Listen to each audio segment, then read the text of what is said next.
Envy.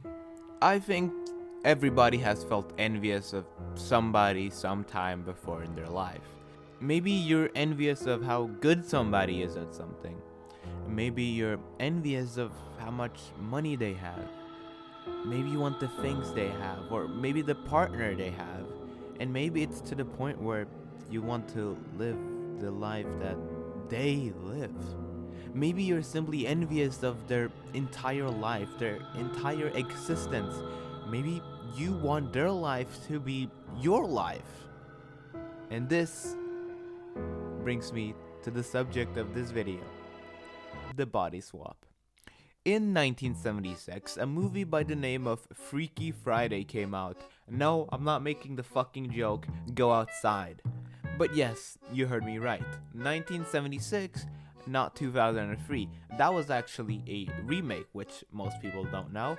The original Freaky Friday was the first body swap movie ever put to screen. There were probably like a load of books and such before this, but books are for fucking losers, and so I don't give a shit. The original Freaky Friday isn't very good, and it follows a very basic plot of just a daughter and a mom switching bodies and having to live each other's life for a day. Very boring and uninteresting comedy movie in my opinion. I'm just not really gonna bother talking about it because it doesn't have much more relevance to this video further than mentioning how this was the first movie and then that it was remade in 2003, which I would argue is the movie that really popularized the body swap genre. It's basically the same as the first movie, but it's just a bit less ass. Still pretty ass, but we're getting there. From this point onwards, the body swap genre has only grown and evolved and became better and better over the years, until we finally reach my favorite body swap story, but we're not quite there yet. First, I think we should start more simple. Your Name is one of, if not basically the most popular anime movie ever, and it just so happens to be about a body swap. Perfect for this video. Your Name features two main characters, Miyamitsu Mitsuha and Tachibana Taki, who are two teenagers each living relatively normal lives. The main difference being the fact that Mitsuha lives more of a rural life in a village, meanwhile Taki lives in the middle of Tokyo. So it's the big city, right? But one day they both wake up and realize that they're no longer themselves. We start this movie off with something that is relatively rare for body swap stories, and that being the fact that the people swapping have absolutely no connection to each other. Usually what you find is that body swap stories feature people that know each other in some way swapping, whether that be family member, a friend, a classmate, or a crush. It's rare for the people swapping to be complete strangers. But Your Name has a very good reason for that, but that goes into spoiler territory, so I'll touch on that a bit later. Another thing that's really interesting about Your Name is that they actually swap back multiple times over the course of the movie, which allows them to, say, write notes to each other and communicate in a way, which is how Your Name developed its romance. Your Name is interesting from a romance perspective because it's honestly kinda just written like a slightly more convoluted long-distance relationship, which is not something that's often covered in romance stories, which I think is what makes watching this movie so refreshing, at least from a romance perspective, because you're seeing these two teenagers fall in love with each other by only communicating over text, and getting small glimpses into each other's lives through the random body swap that they have to go through. And that is quite literally just what a long distance relationship is, minus the body swap, of course, and it's a unique and interesting way to mix up what is normally, honestly, a really stale genre. And I don't mean that as a knock to romance, because I fucking love romance, but just from an objective standpoint, it's definitely a very stale genre. Now, if I may go into some spoilers real quick, I will talk about the last thing that's so interesting about Your Name's use of that body swap, which is of course the big twist. After Taki finishes fumbling a bad bitch, he reads through the entry Mitsuha left when they last swapped, and read about how she mentioned that there would be a comment in the sky at the end of the date. But as he looks up, there is no comet. Neither has he heard of any such thing occurring today. Finding this really weird and wanting to tell her about this failure of a date, he tries to call her. The number you are trying to reach is currently currently outside the cellular network or has been turned off due. But nobody picks up. He thinks to himself he'll just tell her the next time they swap. But that time never comes. As weeks fly past and even months, no switch ever comes. Eventually, this ends with Taki deciding it's time to go and meet Mitsuha, face to face. But first, he has to find her. All he knows is what her little town looked like, and luckily, he's studying architecture because he manages to draw an amazing sketch of the place. But he still doesn't know the location, so he's gonna have to go looking for it. And so, with the help of two friends, he goes from train to train, asking around to see if anybody can recognize this city. And eventually, right after giving up, while eating some ramen, the waitress recognizes the town. And as he gets there, he arrives to ruins. The town where Mitsuha lives was destroyed by a comet 3 years ago. And as Taki, in disbelief, goes on his phone to bring out all the entries she wrote down, as he desperately tries to prove Mitsuha's existence, he can only watch as they all disappear one by one. You see, Your Name isn't only the story of a body swap, but it's also a story of time travel. Every time Taki swapped with Mitsuha, he swapped with a teenage girl long dead.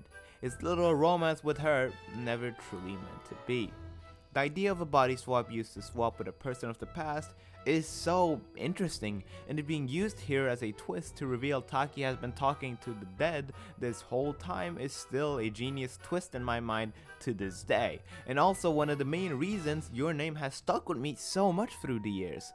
Sure, it's also beautiful, but so is all of Makoto Shinkai's movies, as they keep giving him such a massive fucking budget, yes, so he can keep making the same movie year after year for some fucking reason. And oh, I am getting so off topic, sorry.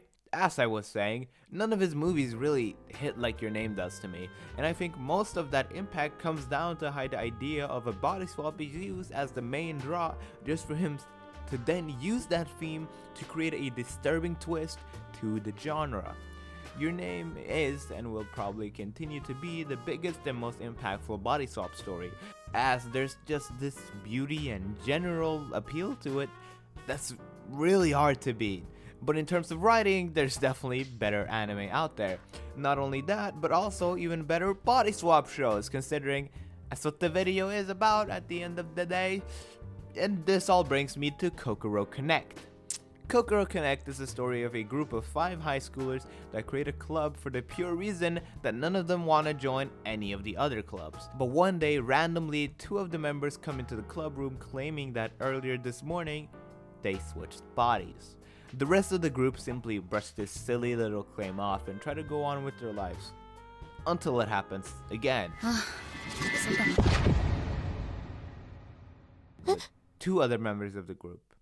Even while watching the body swap in front of them, they still don't really buy it. Well, at least the one person to not experience it yet doesn't. But after running some tests, she finally buys it. From here on, what follows is a drama-filled story about teenagers who are forced to show parts of their lives to other people that they never had any intention of sharing. Just imagine how violating it would feel to just have your body given to someone else for minutes to even hours sometimes. If you're crying before the switch, they know it. If you have trauma you're hiding, they can feel it while they're in your body. What's so interesting to me about Kokoro Connect and how it treats the body swap is that at the end of the day, it's a net positive. We watch these teens struggle and feel so much pain throughout the story and so much stress as a cause of this body swap, but we also watch as they grow closer and even manage to beat lifelong traumas. I think Kokoro Connect takes the idea of walking a mile in someone else's shoes and puts it in a very literal sense, as these people have to switch bodies with each other and catch glimpses into each other's lives, and through this, they gain this new and deeper understanding of each other that would be almost impossible to reach otherwise. A good example of this is Yui. In the first few episodes of the show, attentive viewers may realize that Yui has a bit of a fear of men. She acts very distant and standoffish when it comes to the boys of the group, but this is never really explained or delved into, as her friends are used to her acting like this, so they aren't gonna really question it. And that is until the body swap has been going on for a while, and Taichi, one of the boys, brings up how he notices that whenever he swaps with Yui, he feels his body start to shake whenever he gets near any boy. This kind of shatters Yui a bit, as she's been trying desperately to hide the fact that she's scared of men from her friends, because she just wants to be able to have fun with them without them feeling like they need to tiptoe around her because of this, well, fear of men she has. At first, this seems like another instance of the body swap just causing grief for those teens, but as Taichi notices how much his friend is suffering, he takes it upon himself to help her. After Taichi and Yui switch again, they meet up, as is pretty standard procedure for these guys at this point, and Taichi talks to Yui about her fear of men, and she talks about how she was almost raped when she was younger, and how she felt completely powerless even though she regularly practiced martial arts. She just couldn't compare to the strength of a man when it really came down to it, which also made her quit martial arts as she didn't see the point anymore. And this here is the reason why she has this fear of men. And Taichi solves this with a swift kick to her balls. Well, his balls, but she's in his body, so like basically they're hers right now because she's feeling the pain, making this more convoluted than it has to be honest. Anyway, as Yui lays on the ground writhing in pain, Taichi explains that this is a weak spot for all men, and that if she ever needs to fight back against a man, this is the way to do it. And as she herself is having to feel this grueling pain, she gets it. She really gets it. Now, this isn't gonna magically cure her trauma completely, because that's just not how trauma works, but this ends up being a very big step for her. She ends up actually feeling that she isn't completely powerless against men. And I fucking love this, because Kokoro Connect is using this body swap to create problems and then cleverly coming up with solutions for said problems using the body swap. This is something that I rarely see in body swap stories, as it's mostly just framed as a complete negative, but I think a body swap can also be a kind of beautiful and raw look into another person, which will give you this closeness to them that is really hard to find otherwise. Even though Kokoro Connect features a lot of supernatural phenomenon, I think at its core is just a story of these teenagers who are forced to actually see each other for who they are, and learn to love and care for each other even when being able to view each other's ugliest parts. Now, the body swap storyline in Kokoro Connect is actually only about half of the first season. This show features a whole load of other supernatural phenomenon, like the one that comes right after this, which is just these kids having their current desires boosted to a point where they can no longer contain them. But that is sadly irrelevant to this current video, even though I think that arc is also really fucking good. But what I think this body swap arc of Kokoro Connect really excels at more than any of the others is, as I mentioned previously, the idea of walking a mile in someone else's shoes. Even though I mentioned that both the problems and solutions of this show are caused by, well, the body swap phenomenon, all of these problems and solutions could also be created in real life by just opening up to people.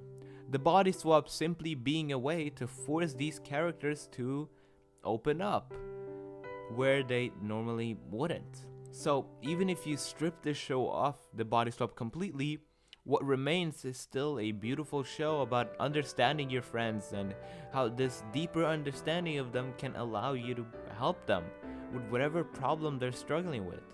This show puts a heavy emphasis on how hiding away and distancing yourself from the people that care about you and love you will only bring you further pain. And the way they do this is with this weird being who keeps possessing their teacher. This guy also being the culprit of this whole body swap bullshit that they're going through. Anyway, as I was saying, this thing punishes anyone who tries to distance themselves from the group to suffer alone. And I think that's a really clever way to convey that if you're struggling you should reach out. You shouldn't lock yourself away or hide from the world because you're not a burden. And as they say in the show, if anything, the only thing that can make you a burden is locking yourself away, because that just means nothing ever gets better. And nobody wants that, right? Now, I've talked about 2 body swap medias where the characters keep swapping back and forth between their body and someone else's. But what if you never swap back to your own body? Well, then we have Shishunki Bitter Change. This manga is similar to Your Name in the fact that it's a body swap manga that focuses more on romance and a bit of drama, but it's different to Your Name in basically every other way. You see, Shishunki follows our main characters Yui and Yuta through their life from being kids to them graduating high school. The twist being, of course, that when they were kids, Yuta fell from a tree and landed on Yui, which somehow caused them to, you guessed it, switch bodies. And as I said, the thing about Shishunki is that they never ever switch back from this. In most body swap media, the body swap is just a temporary thing and they spend the story trying to find a way to swap back. Now, Shishunki, on the other hand, is very different in the way that only really chapter 1 is spent trying to find a way to swap back. And by chapter 1, I mean more like 2 fucking pages of it. After that, they just kinda accept it and hope that one day maybe they'll just wake up and be back to normal. But years and years passed and this moment just never arrives. And I really like the idea of a permanent switch, as this allows this manga to not focus on having a coherent plot where they try to find a way to switch back, but instead this manga can focus purely on how this body swap has impacted the characters' lives and their identity. Which is something I haven't mentioned yet, but especially in mangas where the body swap is longer, or in this case permanent, you really have to start considering your identity. At what point do you give up on going back? I mean, at a certain point, you're gonna have spent more time in your new body than your old one. So does that make this new version of you, you? Or would you still call the old body that you once lived in your actual body? I think this is a very interesting question, and I think Shishunki kinda battles with this question the entire manga. A large cause of conflict throughout the manga is the idea that both Yui and Yuta kind of don't allow themselves to live their lives as they normally would, as it feels weird for them to do things in this body that they consider not their own. This is reflected in their romances over the course of the manga. This story covers around 8 years of their life, so there's bound to be a lot of romantic encounters for the two, but each and every romantic encounter ends the same way: rejection. Because at the end of the day, how can they date other people when the body they're in isn't even their own? This is a struggle that is repeated over and over and over again, not only in romance but in many different parts of these kids' lives that normally would never need a second thought. Whether it be seeing something cute but not being able to buy it because you're in the body of a man, or not being able to cut your hair how you want it because it's not really your hair. It's honestly a bit of a terrifying idea. Just imagine you're spending every day not being able to look in the mirror and recognize that what you see looking back at you is you, but instead what you see is somebody else completely. This is the sort of feeling that these two have to deal with for 7 years in the manga, and keeps going after that, because yeah, even at the end they don't swap back. And this idea of identity is actually something that Kokoro Connect speaks on for a bit. If you'll just allow me to backtrack a little here. There's this scene in Kokoro Connect where one of the girls, Nagase Iori, talks about how this whole body swap thing is kind of an erasure of identity in a way. A big part of how we as people recognize each other is through cosmetic means. Whether that be how we look or how we sound, it's kind of just a fact that if your best friend switched body and voice one day, you probably wouldn't recognize them. No matter how many years you've spent with this person, your brain is gonna struggle to identify them if these core parts of them just change randomly. And this is what Iori talks about in this scene. She worries about this body swap and how it might affect her identity because what is left of her when she swaps? If nobody can recognize her as her, then is she really herself? And honestly, while we're here, what does it really mean to be yourself?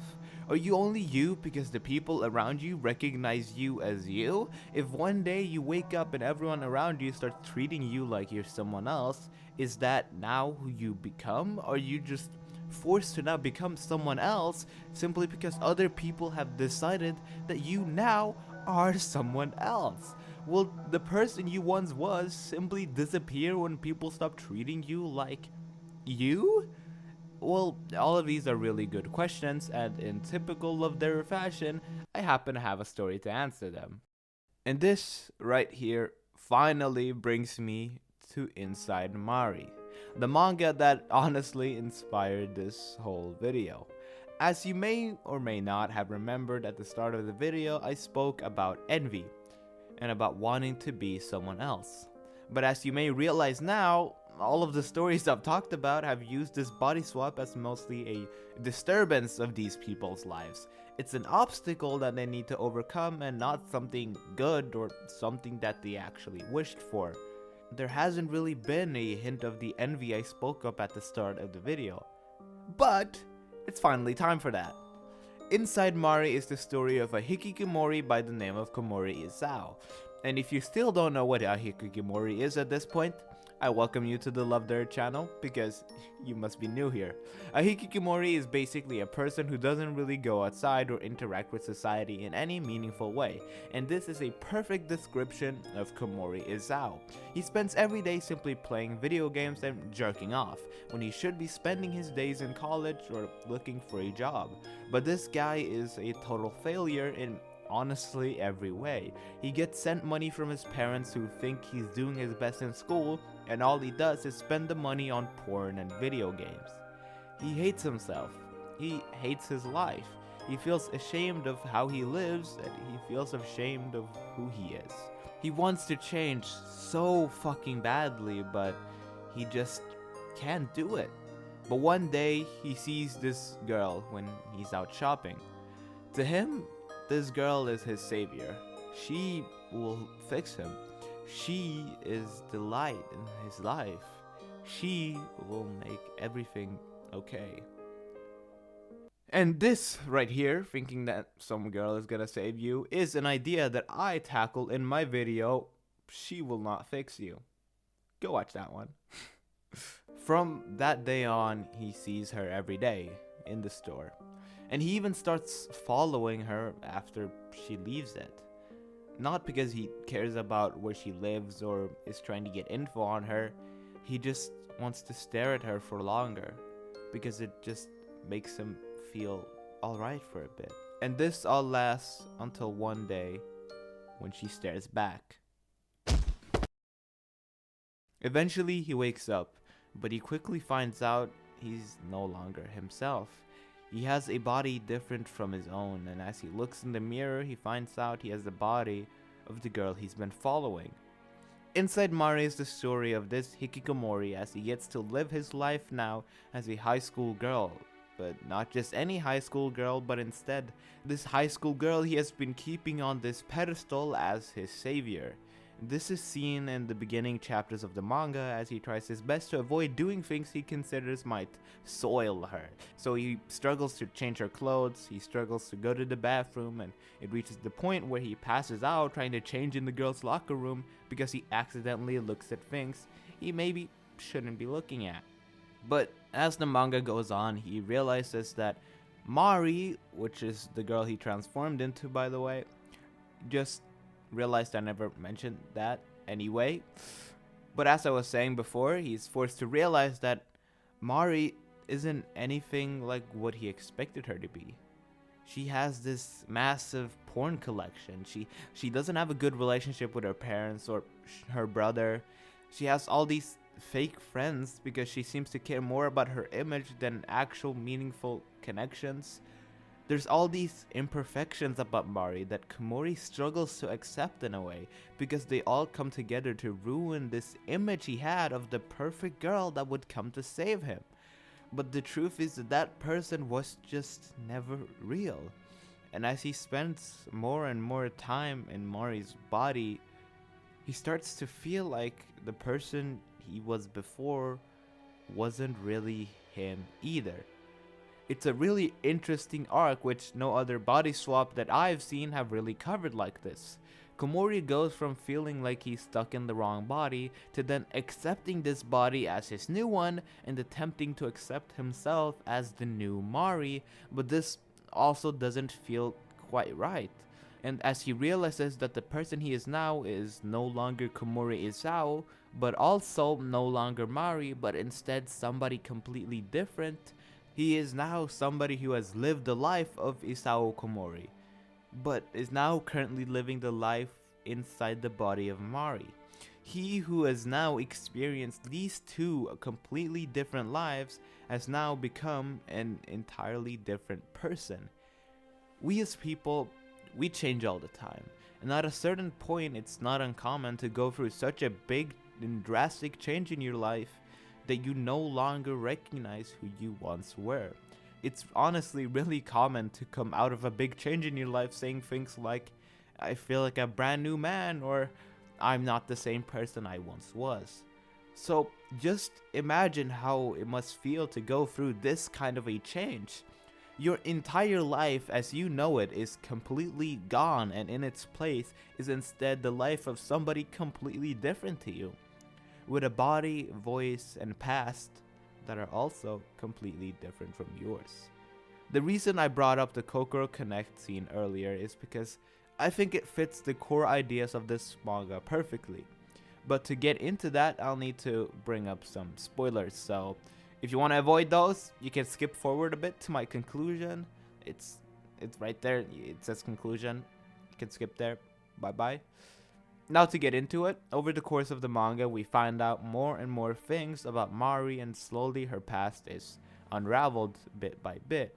But not by Komori finding things in her room that lead to her past or anything like that. No, instead what happens is that eventually Komori realizes that hidden deep in his brain are actually Mari's memories from her past, which are slowly shown to Komori, which allows him to piece together her past little by little, until he has this one vision of her past after seeing a torn up picture that was then taped together.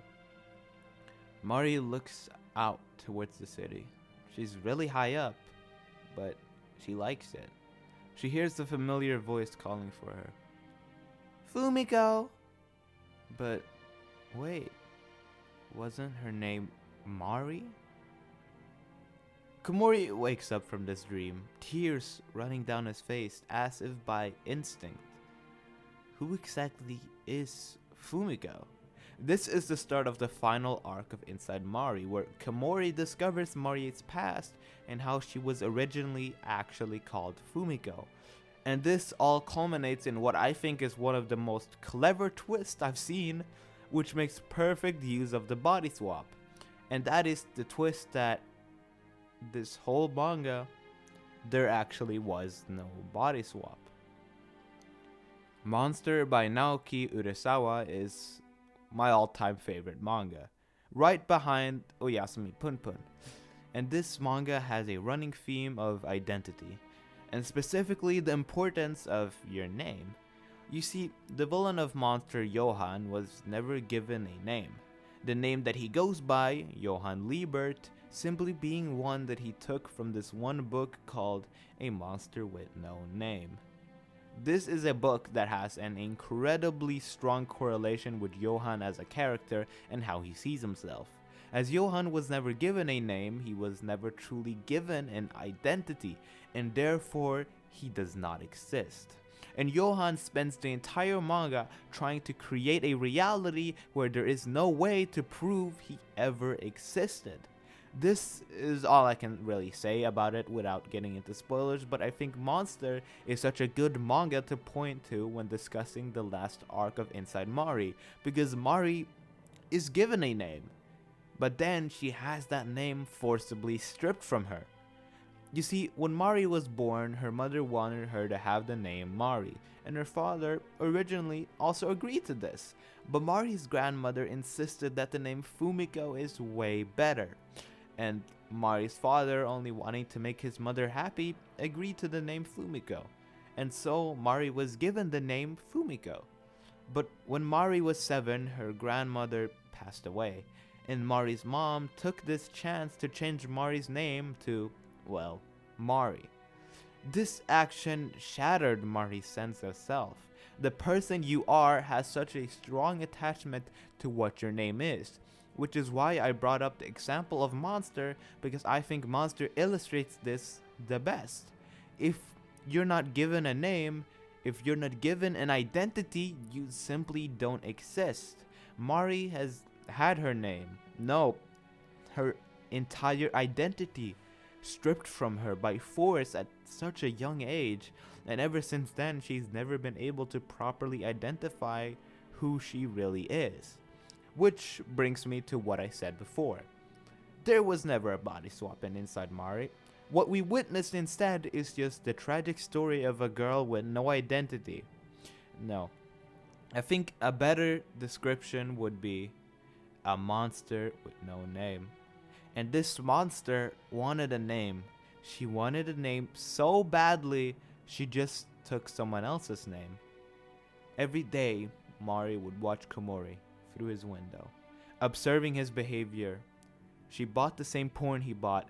She went to the same convenience store as him, and eventually she even broke into his home, memorized his ID, read his journal, and she stole his name.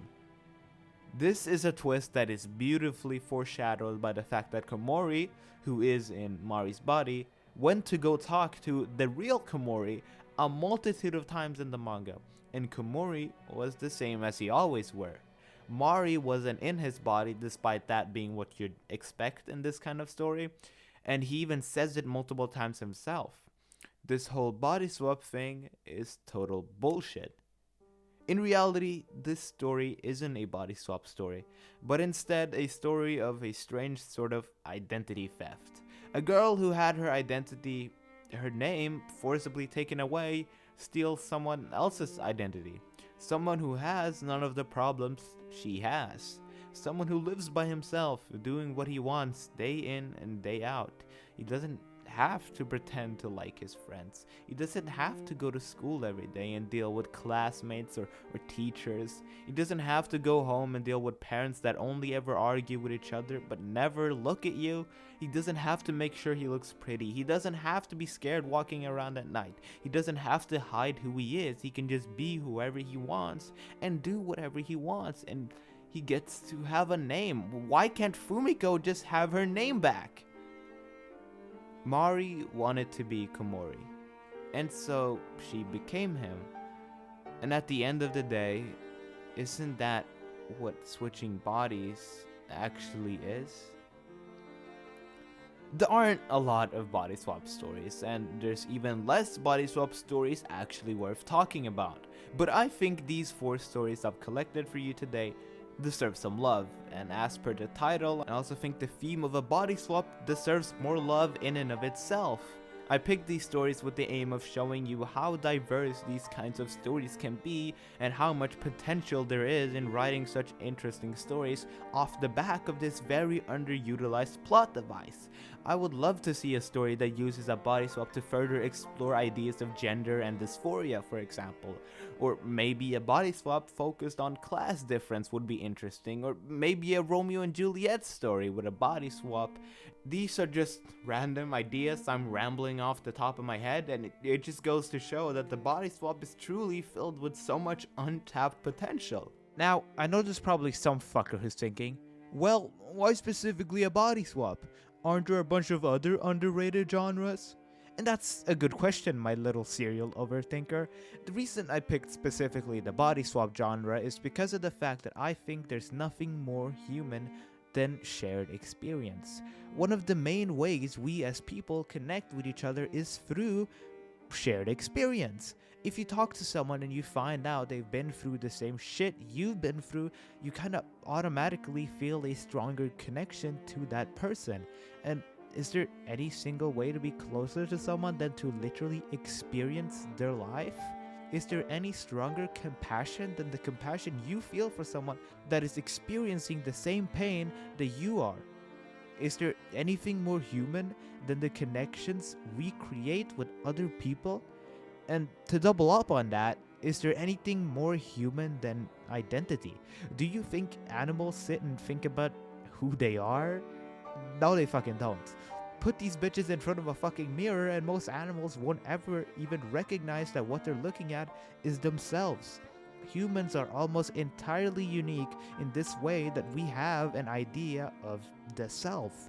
We have senses of selves that are so fundamental to the human experience that when your sense of self dies, when you lose your identity, your heart may still be beating, but you're no longer alive.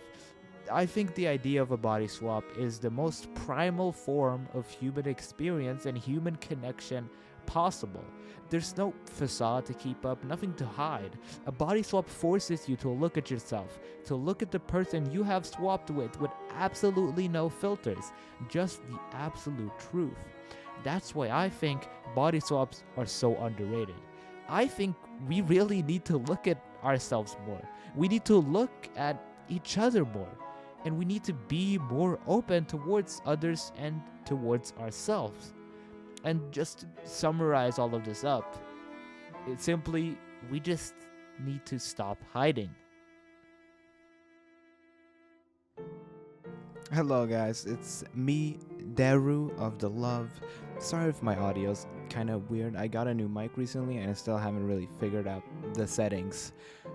Anyway, I'm just here to talk about something that you probably realize if you're a long-term viewer of the channel, which is I've kind of changed my whole look. You know, I'm no longer the random girl from Yuri Yuri.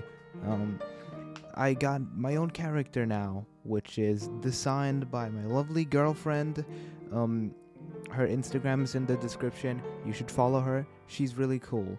But she designed this character for me with my help, obviously my guidance, and I want her to serve as kind of like a channel mascot in a way, you know?